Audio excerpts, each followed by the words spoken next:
Hola a todos, ¿cómo están? Espero que se encuentren bien. Pues les traigo otro tema, otra exposición que hice en la universidad que a mí realmente me encantó este tema. Creo que muchas veces hablamos sobre los medicamentos que se prescriben para las distintas enfermedades, pero poco se habla realmente sobre este tema que es medicación potencialmente inadecuada. Bueno, para hablar de este tema me gustaría hacer énfasis de que este tema es un poco particular de geriatría. Vuelvo a reiterar, no significa que la medicación potencialmente inadecuada solamente se dé en pacientes geriátricos.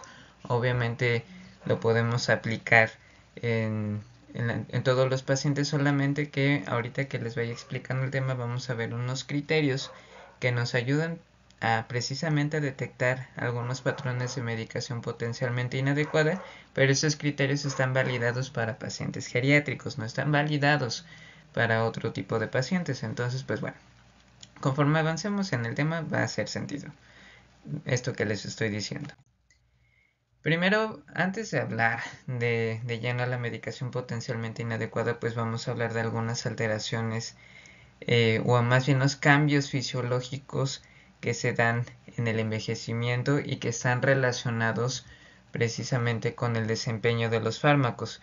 Obviamente no, vamos a hablar primero de los cambios farmacocinéticos y luego de los cambios farmacodinámicos que se presentan en el anciano, en el adulto mayor. Nosotros sabemos que el envejecimiento ya conlleva una gran cambio eh, de, o más bien una gran serie de cambios fisiológicos, y pues obviamente esto también se va a ver reflejado en el momento en el que realizamos una prescripción de fármacos, ¿ok?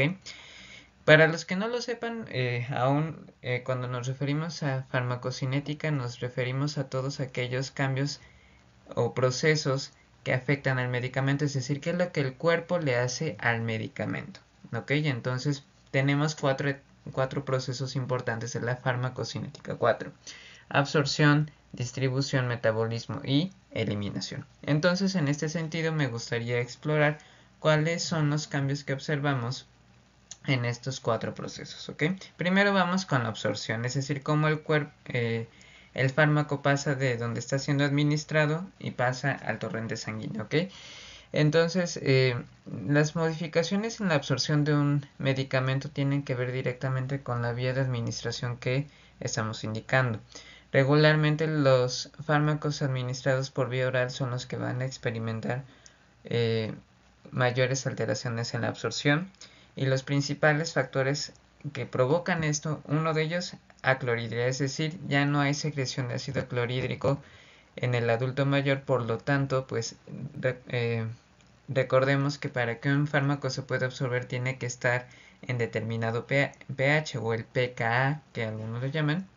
Entonces, pues recordemos que si un fármaco que se absorbe en un pK ácido y obviamente no hay un pK ácido que favorezca la absorción, por lo tanto la clorhidria va a favorecer la absorción de fármacos que tienen un pKa básico, ¿ok? Entonces es importante tener este factor en cuenta. El pH, recordemos que afecta directamente la absorción de los fármacos. El retraso del vaciamiento gástrico: mientras más tiempo permanezca el fármaco, en este caso en el tubo digestivo, ya sea que estemos hablando en este caso del estómago o a lo mejor en el intestino, pues obviamente mayor tiempo va a tener el fármaco de poder ser absorbido en conjunto con las alteraciones del pH.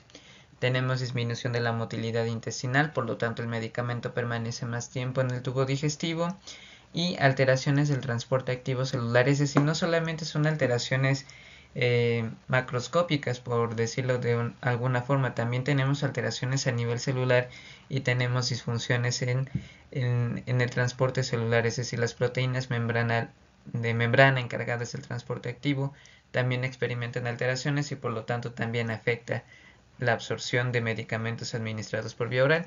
Hablando de la vía sublingual, pues tenemos que la absorción puede ser errática, y aquí es donde nosotros podemos recordar el principio o la ley de Fick, que nos habla precisamente sobre que la absorción depende también en gran parte de la vascularidad que tiene determinada zona. Nosotros sabemos que la vía sublingual es una vía sumamente efectiva porque la absorción es rápida, ¿no? Por ejemplo, tenemos medicamentos antihipertensivos que regularmente se ponen en vía sublingual, se absorben rápidamente, regularmente evitan el metabolismo de primer paso y pues eso nos ayuda bastante para tener una mayor biodisponibilidad del medicamento, del principio activo. Sin embargo, en el adulto mayor pues hay alteraciones de esta absorción por vía sublingual, entonces puede ser errática. Entonces es un factor a considerar. En vía transdérmica, recordemos que también la piel en el adulto mayor va a experimentar cambios, o sea, la piel se hace más delgada, disminuye el grosor o el espesor de las capas de la piel, por lo tanto más cantidad de fármaco va a ser absorbido. Entonces esto es muy importante tenerlo en consideración. Y a través de la vía rectal recordemos que también hay medicamentos que se administran por esta vía y de la misma forma que con la vía sublingual tenemos alteraciones en la vascularidad de esta vía y por lo tanto pues tenemos que tener precaución. Hay que tener cuidado en este caso de la vía rectal con los enemas que se hacen recurrentemente, sobre todo los enemas fosfatados, porque esos pueden producirnos alteraciones electrolíticas. Eh, entonces sí es importante tener mucha precaución con ese tipo de enemas. Hablando de alteraciones de la distribución, recordemos que pues una de las variables más importantes al momento de hablar de la distribución es el volumen de distribución. Y para el volumen de distribución esencialmente consideramos al agua, ¿ok? Recordemos que en los adultos mayores hay un incremento en la masa grasa, pero hay una disminución en la cantidad de agua que tienen. Por lo tanto, va a disminuir el volumen de distribución para los fármacos hidrosolubles, es decir, los fármacos que tienen una buena solubilidad en agua. Entonces, disminuye el volumen de distribución para fármacos hidrosolubles, pero aumenta el volumen de distribución para fármacos liposolubles. Entonces, esto puede generar un problema porque el aumento de volumen de distribución en fármacos liposolubles, o sea, tanto la disminución o aumento nos provoca alteraciones en la biodisponibilidad del medicamento. Y entonces, pues, si recordemos, si hay una disminución de biodisponibilidad, afecta porque a lo mejor no podemos tener el efecto terapéutico deseado y si aumenta la biodisponibilidad, tenemos el riesgo o incrementa el riesgo de alguna reacción adversa que vamos a explorar más adelante. Hablando de alteraciones del metabolismo, pues tenemos una disminución del aclaramiento de los fármacos, es decir, tenemos alteraciones en las reacciones que se llevan a cabo, sobre todo en el hígado. Y bueno, se ha documentado que las alteraciones en estas reacciones hepáticas son sobre todo en las reacciones de la fase 1 del metabolismo de fármacos. No se han documentado alteraciones en las reacciones de tipo o de la fase 2. Por lo tanto, pues bueno, no tenemos tanto problema en este aspecto. Y finalmente, alteraciones de la eliminación, sobre todo los fármacos eliminados por la vía renal. Entonces sabemos que uno de los cambios fisiológicos normales de la vejez es la disminución del filtrado glomerular y no es que precisamente el paciente tenga una enfermedad renal crónica o alguna degeneración, simplemente es un proceso normal, entonces hay una disminución del filtrado glomerular y por lo tanto pues también la eliminación va a disminuirse. Por lo tanto tenemos que tener cuidado de la dosificación de los fármacos cuyo mecanismo de eliminación es a través de la vía renal. Hablando de fármacos, ahora sí, farmacodinámicos, es decir, ahora ya estamos hablando de lo que el fármaco hace en el cuerpo, es decir, sobre los efectos del fármaco. Entonces, estos fármacos, cambios farmacodinámicos, disculpen, tienen que ver sobre todo con alteraciones a niveles de receptores, ¿ok? Es decir, recordemos que los fármacos pueden tener blancos terapéuticos como la inhibición de algunas enzimas, pueden bloquear o favorecer la actividad de ciertos receptores. Entonces los cambios más importantes o más relevantes para la práctica clínica tienen que ver a nivel de receptores. Entonces, pues aquí les coloco esas alteraciones de receptores que tienen un mayor impacto en los pacientes geriátricos. Tenemos una disminución de sensibilidad de los receptores alfa-adrenérgicos, una menor respuesta al bloqueo como la estimulación beta-adrenérgica. En el caso de los canales de calcio es muy interesante, el bloqueo genera mayor disminución de la presión arterial, por lo tanto, todos aquellos fármacos bloqueadores de canales de calcio tenemos que tener cuidado porque hay una mayor probabilidad de provocar una hipotensión. En el caso de los receptores benzodiazepínicos tenemos un aumento en la sensibilidad, en un aumento de los receptores dopaminérgicos tipo 2 y también tenemos alteraciones de los receptores nicotínicos y muscarínicos. Y estos receptores se hacen mayor sensibles o hay una mayor sensibilidad, por lo tanto mayor susceptibilidad de que aparezcan efectos adversos anticolinérgicos, ¿ok? Ahora vamos a hablar de la reacción adversa a los medicamentos. Nosotros ya definimos a una reacción adversa como aquel tipo de reacciones que realmente no son especialmente terapéuticas y que pueden provocar algún tipo de complicación en los pacientes.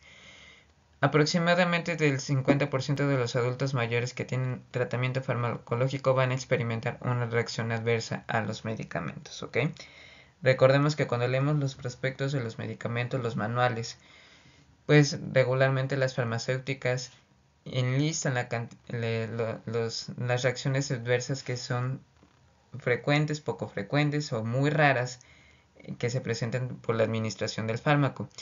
Una gran desventaja de este tipo de estudios, es decir, en el desarrollo de un fármaco realmente se involucra mucho a los adultos jóvenes, pero son pocos las farmacéuticas que durante el desarrollo de fármacos involucran en su población de estudio, incluyen a los adultos mayores. Por lo tanto, por eso a veces hablar de las reacciones adversas o de estos cambios farmacológicos en el adulto mayor es hablar hasta cierto punto en incertidumbre, porque como no hay muchos estudios que se remontan desde el desarrollo propio del fármaco, por lo tanto tenemos mucha desinformación al respecto. Entonces, desafortunadamente, Desafortunadamente, la reacción adversa a los medicamentos en pacientes geriátricos es de los padecimientos más frecuentes, sobre todo cuando se prescriben o se administran los medicamentos que están enlistados aquí en la presentación: medicamentos hipoglucemiantes, antitrombóticos, AINES, diuréticos, antibióticos, glucocorticoides y antineoplásicos. Entonces hay que tener cuidado. ¿Cuáles son los factores que están involucrados para que un paciente desarrolle una reacción adversa? Pues tenemos estos factores divididos en dos: factores metabólicos y factores no metabólicos. Los factores metabólicos, pues tenemos un estado proinflamatorio, y un estado proinflamatorio sobre todo nos favorecen reacciones de hipersensibilidad. No es tanto que sea una reacción a lo mejor estrictamente metabólica, pero un estado proinflamatorio favorece más las reacciones de hipersensibilidad y los cambios farmacocinéticos y farmacodinámicos que ya mencionamos. En el caso de los factores no metabólicos tenemos las comorbilidades, la polifarmacia, que ahorita vamos a hablar de algunos aspectos interesantes de la polifarmacia, y las mujeres tienen una mayor susceptibilidad a tener una reacción adversa a medicamentos.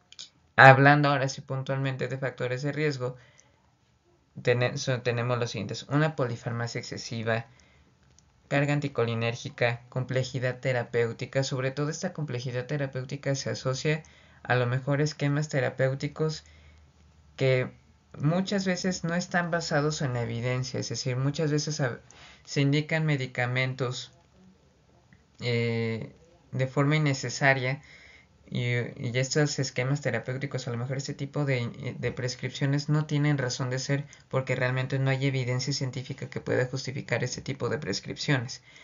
También el riesgo se incrementa cuando tenemos más de 12 tomas de medicamentos al día, o cuando se hacen más de 4 cambios en el tratamiento en el último año, ¿no? Por ejemplo, administro tal medicamento, luego pasa a lo mejor 2 meses, 3 meses y cambia el medicamento y se vuelve a cambiar el medicamento. Sobre todo este fenómeno se observa más cuando el paciente está siendo tratado por más de un médico, ¿ok?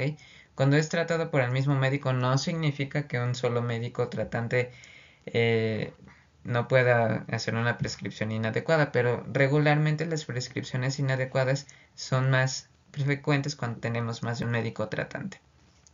Hablando de los tipos de reacciones, pues tenemos 4 tipos, sobre todo las que están más descritas son las reacciones tipo A, que son aquellas asociadas a una acción farmacológica excesiva; las reacciones de tipo B, que son reacciones de hipersensibilidad; y las reacciones tipo C o D, que bueno, no son de las reacciones más frecuentes que observamos en los pacientes, en los adultos mayores. Sin embargo, son reacciones que se pueden llegar a presentar y por lo tanto no pueden ser ignoradas. La polifarmacia es un tema interesante porque no hay un consenso respecto a la polifarmacia, ¿ok? Pero sí hay algunos aspectos que debemos saber sobre ella. No hay una definición universal sobre polifarmacia. Regularmente la definición que se usa es aquella donde se administran 5 o más medicamentos. Ojo, yo nada más esta definición puede ser arbitraria, ¿ok? Aquí esa definición nada más nos dice, si un médico prescribe más de 5 o más medicamentos o se administran más de 5 medicamentos, estamos hablando de una polifarmacia. ¿Ok? Pero sabemos también aquí en México donde los pacientes donde hay una gran prevalencia de enfermedades crónico-degenerativas, pues a lo mejor un solo medicamento, no podemos a veces optar por la administración de un solo medicamento, a veces sí tenemos que administrar varios, ¿ok? Entonces es por eso que esta definición se ha descrito como una definición arbitraria, porque esta definición realmente no responde a la individualización del tratamiento del paciente. Sabemos que un tratamiento farmacológico es como hacer un traje hecho a la medida.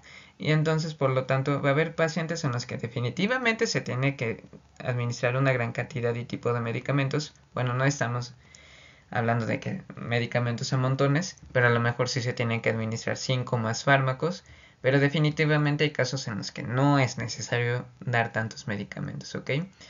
Entonces, en este sentido, tenemos dos tipos de polifarmacia. La polifarmacia apropiada, donde los pacientes se benefician de la administración de múltiples medicamentos, pero ojo, este tipo de esquemas de tratamientos, cuando administramos varios fármacos, es porque ese esquema terapéutico está basado en evidencia, es decir, hay evidencia de que ese esquema terapéutico realmente va a ser benéfico para el paciente. Por el otro lado tenemos a la polifarmacia inapropiada, es decir, cuando administramos medicamentos que no son necesarios y obviamente esto va a generar un daño en el paciente. Por lo tanto, también es importante hablar de las interacciones farmacológicas. Vamos a hablar puntualmente de dos, las interacciones fármaco-fármaco y las interacciones fármaco-alimento.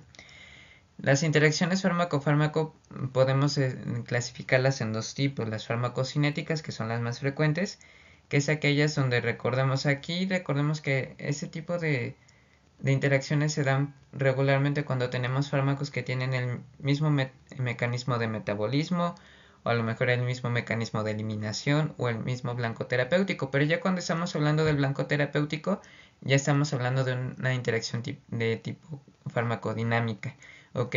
Hablando de las farmacocinéticas, que vuelvo a reiterar son las más frecuentes, podemos tener un aumento de la concentración de fármacos, a lo mejor los fármacos compiten por el mismo mecanismo de eliminación y hay un fármaco que pues sí se elimina en mayor cantidad y otro que se elimina en menor cantidad y por lo tanto su concentración aumenta y nos condiciona la aparición de toxicidad. La disminución de la concentración pues nos puede condicionar una falta de eficacia en el tratamiento. Y las farmacodinámicas no son las menos frecuentes, pero no significa que no se puedan a presentar, y regularmente estos se relacionan con efectos sinérgicos o antagónicos de los medicamentos. Los efectos sinérgicos los observamos sobre todo en fármacos que tienen a lo mejor blancos terapéuticos similares o iguales, entonces por lo tanto potencian la actividad. Entonces aquí hay que tener cuidado porque si esta actividad potenciada o el efecto potenciado de estos fármacos es benéfico para el paciente, pues qué genial, ¿no? Pero si estos efectos sinérgicos son contraproducentes para el paciente, pues va a favorecer una reacción adversa. La probabilidad de que aparezcan ese tipo de interacciones depende también de la cantidad de fármacos que administramos, o sea, hay una relación proporcional. Por lo tanto, si administramos 2 fármacos, la probabilidad es aproximadamente del 6%. 5 fármacos aumenta al 50%. Y cuando administramos 8 o más fármacos, tenemos una interacción farmacológica inminente. Entonces, pues bueno, hay que considerarlo. Y en las interacciones tipo fármaco-alimento, aquí es donde tenemos que tener especial cuidado, sobre todo en adultos mayores, que se da mucho que toman el tecito, el remedio casero, que toman hierba life, que los suplementos, los fármacos de venta libre. Bueno, los fármacos de venta libre los podemos abarcar más en el campo de las interacciones fármaco-fármaco. Pero las interacciones fármaco-alimento, aquí sí hay que tener mucho cuidado con los remedios caseros, ¿no? Recordemos que este aspecto de la medicina tradicional, de la herbolaria, pues es un tema un tanto controvertido porque por un lado tenemos a las personas que dicen, pues si no perjudica, pues dejen que el paciente lo tome, ¿no? Pero por otro lado está esta postura de que desconocemos realmente cuáles son los efectos que pueden tener la administración de determinados fenobióticos y por lo tanto sí pueden llegar a perjudicar al paciente. Por lo tanto favorecen ese tipo de interacciones fármaco-alimento y entonces pues aquí es donde vamos a andar llorando, ¿no? Porque no sabemos qué está pasando con el paciente y a lo mejor se presenta alguna reacción adversa porque no sabemos qué tipo de remedio, tecito o comida está consumiendo el paciente y por lo tanto afecta el esquema terapéutico. Entonces hay que tener especial cuidado y hacer la indagación pertinente al momento de hacer la historia clínica. Pueden afectar los procesos sobre todo en absorción porque el alimento actúa como barrera mecánica o el medicamento puede formar quelatos insolubles, por lo tanto pues secuestra el fármaco y no se absorbe o puede haber un aumento de la absorción. Entonces pues también hay que tener cuidado sobre al momento de que administramos ciertos medicamentos emitir las recomendaciones pertinentes, sobre todo así de ese fármaco, sobre todo consúmalo en ayunas o consúmalo con determinado tipo de alimentos porque esto favorece que se absorba con mayor cantidad. Hablando del metabolismo, sobre todo aquellos alimentos que compite por el metabolismo en el citocromo P450 y la eliminación, sobre todo los alimentos que modifican el pH de la orina, hablando de alimentos ácidos.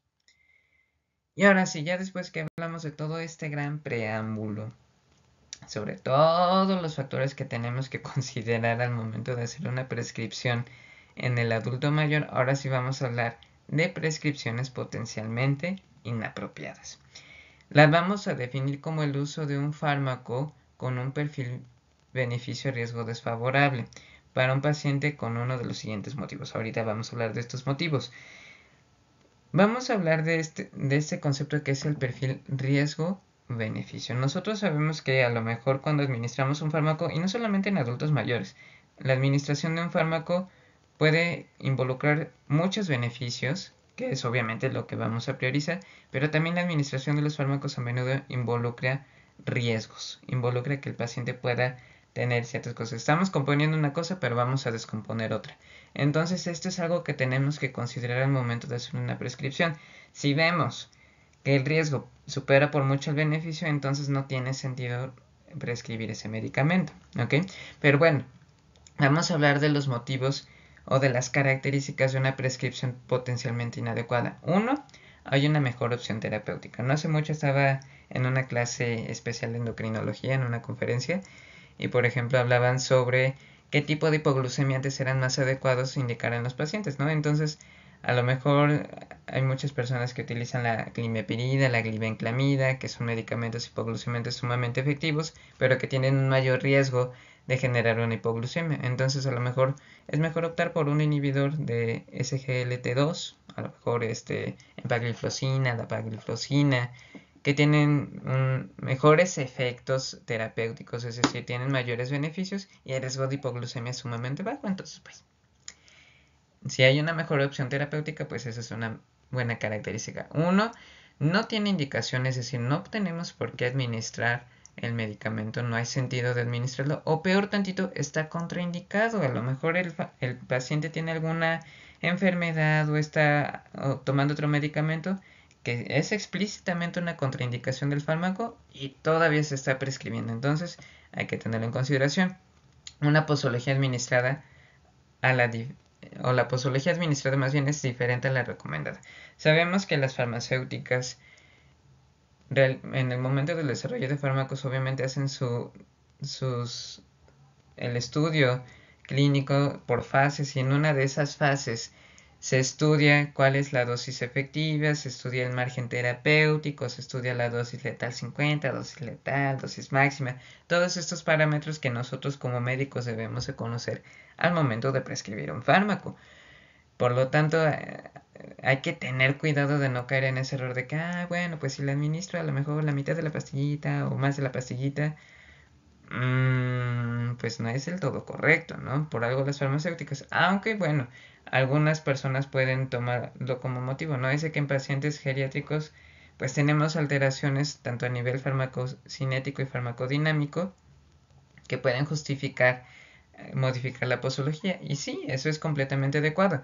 Pero ojo, entonces en este caso, si no nos vamos a pegar a las posologías que recomiendan las farmacéuticas, entonces nos apegamos a las posologías basadas en evidencia. Es decir, hay un estudio con el suficiente rigor metodológico que realmente nos puede decir, ¿sabes qué?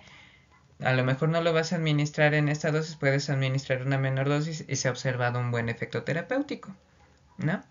Pero siempre vuelvo a reiterar, aquí no hay que dar paso en falso, o no, siempre tenemos que actuar con base en evidencia. Otro, empleado durante un tiempo inadecuado, es decir, o lo administramos por menos tiempo del que se debería y por lo tanto no vamos a tener el efecto terapéutico deseado, o lo administramos por más tiempo del que se debería y favorecemos la aparición de una reacción adversa. El riesgo elevado de una reacción adversa medicamentosa o una interacción fármaco-fármaco, una duplicación, y esto es muy usual verlo. Por ejemplo, un ejemplo muy común son con los antigripales, ¿no?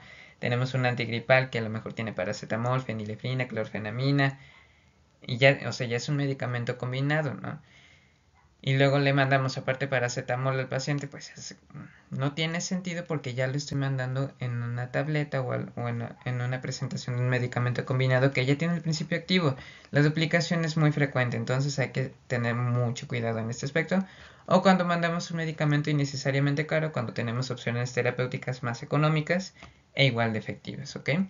Ahora, aquí me gustaría hacer énfasis en esta última oración que les coloco en la presentación.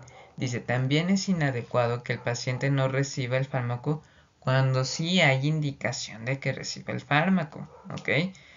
Entonces, esto también entra como una característica de prescripción potencialmente inapropiada, ¿ok?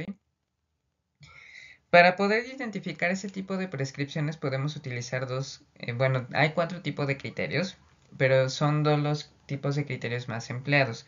Los criterios que a menudo pueden usar más son los criterios Beers, surgieron en 2001, tienen una actualización recién salidita del horno de este año. Están constituidos por una lista explícita de prescripciones potencialmente inapropiadas que es recomendable evitar, es decir, los criterios Beers se van a decir, por ejemplo, la prescripción de tal medicamento con tal medicamento no es recomendada, ¿no? Pero ¿cuáles son las desventajas de estos criterios, de los criterios Beers? Uno, que omiten los fármacos beneficiosos. Es decir, los criterios Beers nada más te van a decir, no hagas este tipo de prescripciones. Es lo único que te van a decir. Ahorita vamos a hablar de otros criterios que nos hablan de, ok, no debes hacer estas prescripciones, pero sí debes de favorecer estas prescripciones. Uno, otra desventaja es que se incluyen o excluyen fármacos que no están distribuidos a lo largo del mundo. Esos criterios surgieron en Europa. Por lo tanto, pues obviamente sabemos que los fármacos disponibles en el mercado europeo no son los mismos que a lo mejor que están disponibles en México, ¿ok? Por lo tanto, pues aquí va a haber esta limitación de la aplicación de los criterios BIRS, y la otra característica es de que son poco operativos, ¿ok? O sea, es decir, al momento de que tenemos los criterios, pues es un tanto complicado manejar toda esta lista de criterios porque tenemos que ir buscando, o sea, son un poco, o sea, sí requiere tiempo y mucha atención el manejo de estos criterios, por lo tanto, pues son criterios buenos, ¿no? O sea, tienen un buen grado de eficacia para poder detectar prescripciones inadecuadas, pero no son precisamente la alternativa más segura para detectar prescripciones inapropiadas. Entonces, por eso surgen los criterios Stop, Start. Esos criterios son mucho mejores para poder detectar prescripciones potencialmente inadecuadas. Igual voy a reiterar. Son dos tipos de criterios unificados en uno. Los criterios Stop nos hablan sobre indicadores de prescripciones potencialmente inadecuadas, es decir, Nos incluyen las interacciones fármaco-fármaco, las interacciones medicamento-patología y probables reacciones adversas que puedan aparecer. Por lo tanto, yo lo interpreto de esta forma, ¿no? Los criterios stop es así como que deja de prescribir de esta forma o bajo estas circunstancias, porque si no, esto es lo que va a pasar. Y los criterios start son criterios que nos ayudan a detectar posibles omisiones terapéuticas, es decir, a lo mejor, o sea, los criterios stop nos dicen, no prescribas esto, pero los criterios start es así como que empieza, o sea, favorece o indica este medicamento porque realmente está indicado, ¿no? Por eso los criterios stop start son una mejor opción en comparación de los criterios BEARS para hablar sobre prescripciones potencialmente inapropiadas. Y como se los dije en la definición, el hecho de que omitamos un medicamento que el paciente sí necesita también es una prescripción inadecuada. Entonces, bueno, tenemos la tercera versión de estos criterios y esta tercera versión, que es la más reciente, contiene 133 ítems, es decir, 133 puntos a abarcar sobre los criterios STOP y 57 ítems para los criterios START. ¿Ok? Entonces aquí les coloco unos ejemplos sobre estos criterios. En los criterios STOP, sección L de analgésicos, ¿no? Por ejemplo, recuerden, criterios STOP es no prescribas este medicamento. Por ejemplo, aquí nos dice 1.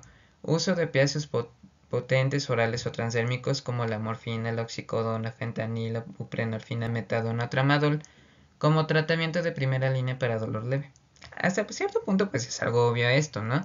Pero pues también no falta las prescripciones que pueden indicar ese tipo de medicamentos cuando realmente el tipo de dolor no lo amerita, ¿no? Y un ejemplo de criterio START, ¿no? En ese caso sección F, sistema endocrino, punto 1. Y ECA, es decir, los inhibidores de la enzima convertidora de angiotensina, en este caso un ARA2, debe de ser indicado en pacientes con evidencia de enfermedad renal, y ya pues aquí nos enlista que esta enfermedad renal para los criterios START la va a definir como proteinuria entera reactiva o microalbuminuria, con o sin datos bioquímicos de enfermedad renal, ¿no? Entonces, vuelvo a reiterar, no les voy a colocar todos los criterios porque son demasiados ítems para poder abarcar en una sola presentación, pero valdría la pena que sea explorado. Aquí en esta gráfica podemos observar, son gráficas de un estudio mexicano que de hecho salió, si mal no recuerdo, a ver, déjenme verlo, en 2021, sí, en 2021, donde se utilizan tanto los criterios BEARS como los criterios STOP para poder detectar prescripciones de medicamentos que están absolutamente contraindicados. Podemos ver que en ambas gráficas podemos percibir que hay una alta prevalencia de prescripción de medicamentos contraindicados. Entonces, pues esto sí nos está alertando de que muchos médicos mexicanos están cayendo en prescripciones inadecuadas, ¿ok?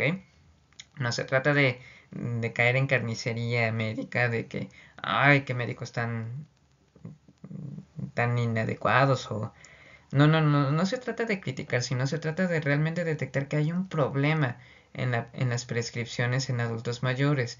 Por lo tanto, pero lo que podemos observar con mayor exactitud es de que los criterios STOP tienen una mayor especificidad, son más eficaces para poder detectar medicaciones potencialmente inadecuadas en contraste con los criterios BEARS. Por lo tanto, vuelvo a reiterar, y es más fácil usar los criterios STOP que utilizar los criterios BEARS. Vuelvo a reiterarlo, son más operativos.